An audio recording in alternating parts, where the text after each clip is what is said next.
اسلام کی تعلیم بڑی متوازن ہے. ایک طرف سوال کی مذمت ہے، مت اپنا دستے سوال دراز کرو کسی کے سامنے. جو شخص ہاتھ پھیلاتا ہے مانگنے کے لیے وہ اپنی عزت نفس کو ہتھیلی پر رکھ کر آپ کے سامنے پیش کر رہا ہے، اور آپ ٹھوکر مار دیتے ہیں اس کی عزت نفس.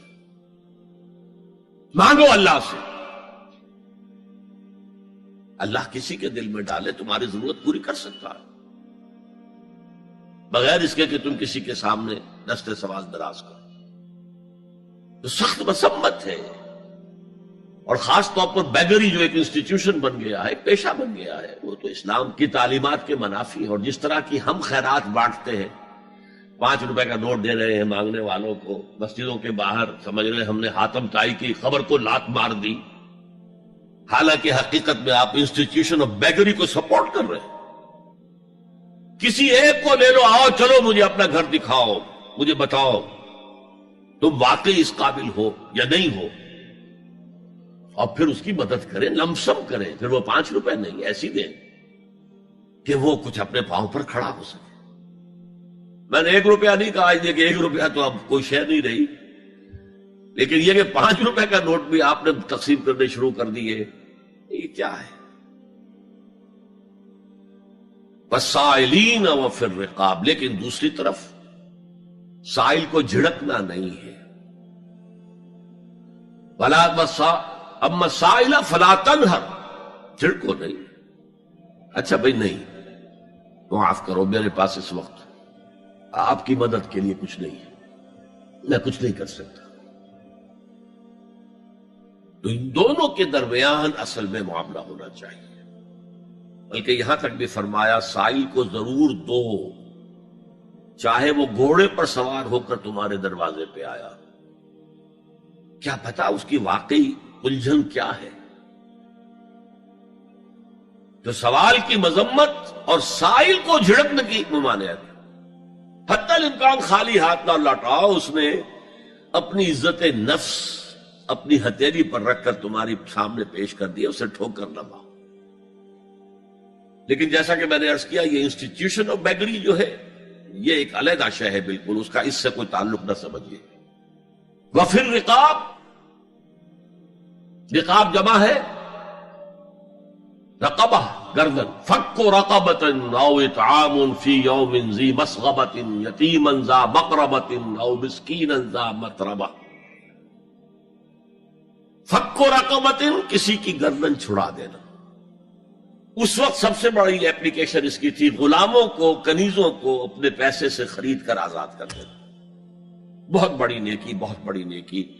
اور حضرت ابو بکر رضی اللہ تعالیٰ عنہ کے دفتر فضائل میں سب سے اونچا کام یہ ہے کہ جن غلاموں کو اور جن کنیزوں کو ستایا جا رہا تھا، دیئر اونرز، دیئر ماسٹرز، ان کے آقا کو حق حاصل تھا، جو چاہے کریں ان کے ساتھ. قتل کرنے کوئی پوچھنے والا نہیں ہے. میں پہلے بھی عرض کر چکا ہوں، میری ملکیت ہے، جیسے میری بکری میری ملکیت ہے، میں نے اس کو ذبح کیا، گوشت کھا لیا، تم کون ہوتے ہو پوچھنے والے؟ میرا غلام تھا، میں نے قتل کر دیا، تم کون ہو پوچھنے والے؟ ان کو حضرت ابو بکر نے خرید کر آزاد کیا اور منہ مانگے دام دیے. حضرت بلال کے لیے امیہ ابن خلف نے اتنی بڑی رقم مانگی، حضرت ابو بکر نے کہا ٹھیک ہے لو. باپ نے کہا بھی ابو قحافہ نے، ابو بکر کو کوئی غلام خریدنا ہی تھا تو کوئی طاقتور آدمی جو کام آ سکے کہیں، اس کو خریدنا چاہیے. انہیں کیا پتا ابو بکر کس لیے خرید رہا اور کس کے لیے خرید رہا. آج کے دور میں اس کی اپلیکیشن ہوگی. کوئی شخص جو ہے اگر قرض میں اس طرح جکڑا جائے کہ لاکھ ہاتھ پاؤں مارے نکل نہیں سکتا، اس کو کوئی لمپ سم مدد دے کر اس قابل کیا جائے کہ وہ پھر اپنے پاؤں پر کھڑا ہو جائے. یہ نہیں کہ اسے آپ ہر مہینے کچھ رقم دیتے رہے مینٹیننس کے لیے، نہیں. اس سے تو وہ اسی پوزیشن میں رہے گا. یہ بعض مائنورٹی کمیونٹیز کے اندر یہ معاملہ موجود ہے. کوئی بھائی اگر گر گیا ہے کاروبار میں تو اس کی پھر ایسی مدد کی جائے کہ وہ پھر آپ کی صف میں آ کر کھڑا ہو جائے. Respectable members of your community وہ اس شکل میں پہنچ جائے. یہ بھی فک و رقبۃ اس کی ذیل میں آج کل آئے گا. اب اس کے بعد آیا وَأَقَامَ الصَّلَاةَ وَآتَى الزَّكَاةَ. یہ دو کیا ہیں؟ یہ عبادات کی شکل میں دو ستون ہیں جو ان دو چیزوں کو سپورٹ کرتے ہیں جو اب تک بیان ہوئی ہیں. ایمان کو تازہ رکھنے کے لیے نماز قائم کرو. ہر نماز ایمان کی تجدید ہے. اقیم الصلاۃ لذکری، نماز قائم کرو میری یاد کے لیے. اپنا عہد اللہ کے ساتھ تازہ کرو. ایاک نعبد و ایاک نستعین، اے اللہ ہم تیری ہی بندگی کرتے ہیں اور کرتے رہیں گے، تجھ ہی سے مدد مانگتے ہیں اور مانگتے رہیں گے. اپنے اس عہد بندگی کو تازہ کرو، ایمان کو تازہ کرو. الحمدللہ رب العالمین الرحمن الرحیم. ایمان باللہ تازہ ہوا نا. مالک یوم الدین، ایمان بالآخرہ تازہ ہو گیا.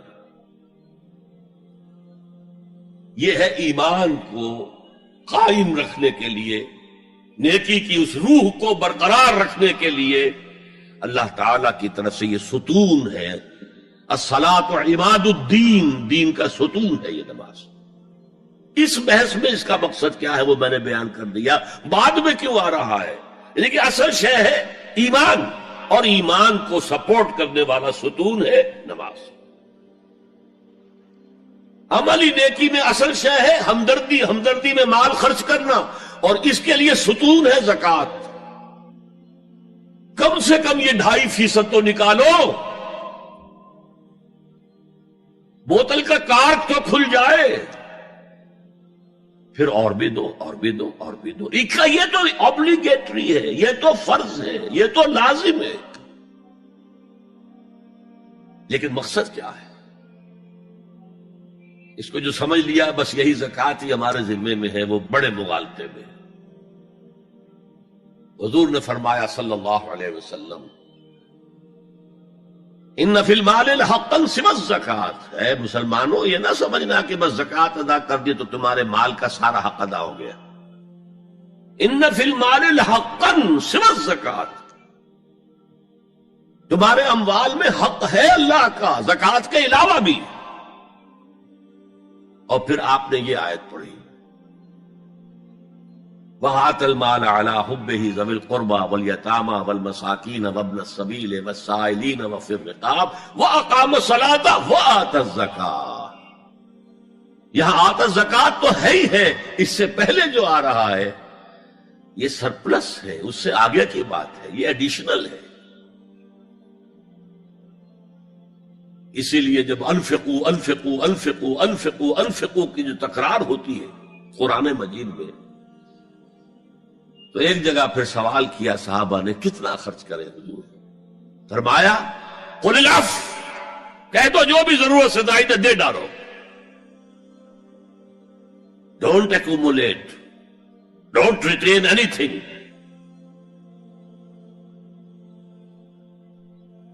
ایک بات آپ سے کہوں، آپ کچھ چونک جائیں گے. حضور نے کبھی زکوٰۃ دی؟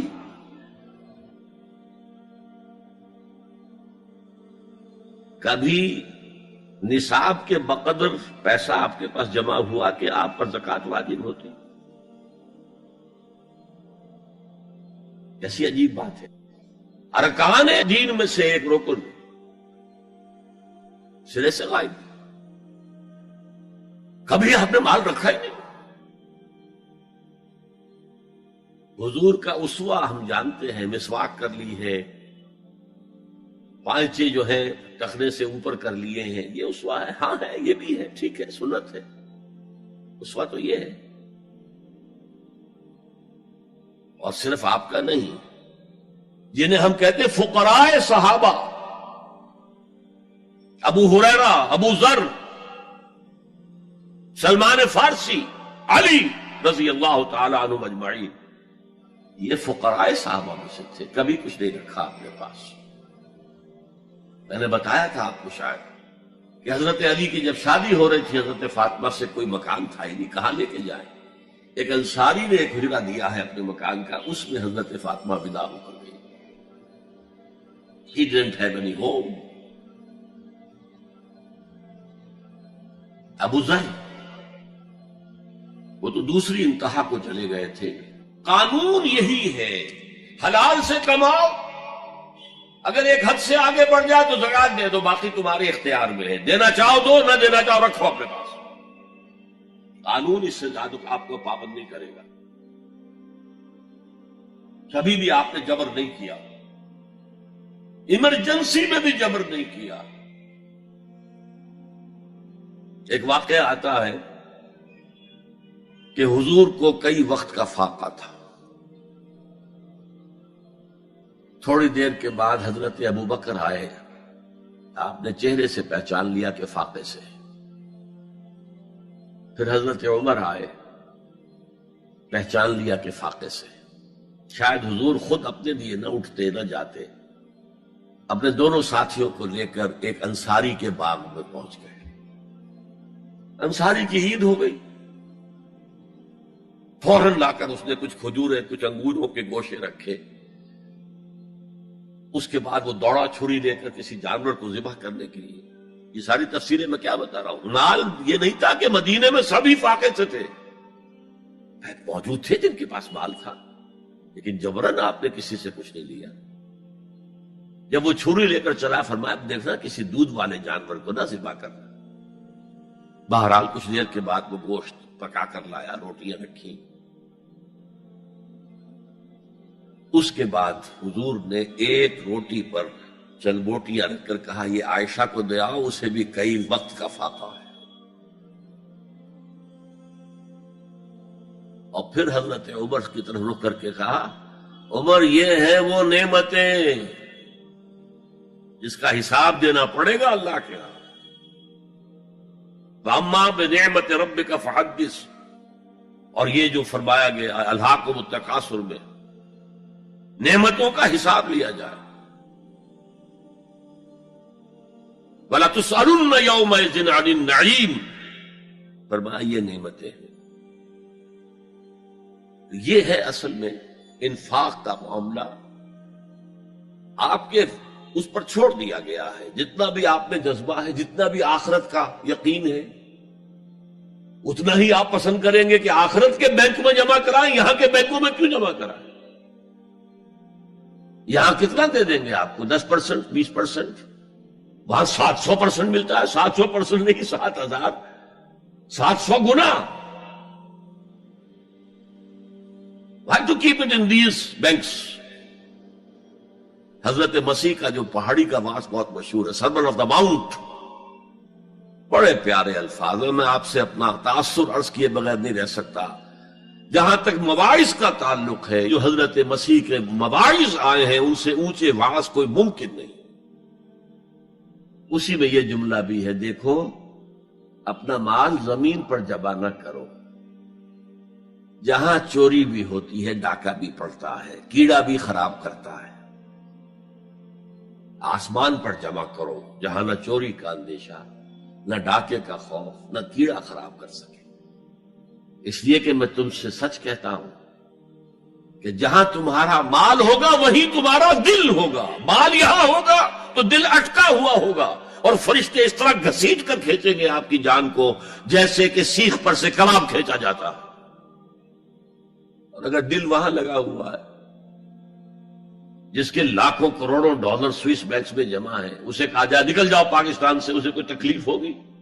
نکل جاؤ فلاں ملک سے، ملک بدل کرتے تمہیں کیا تکلیف؟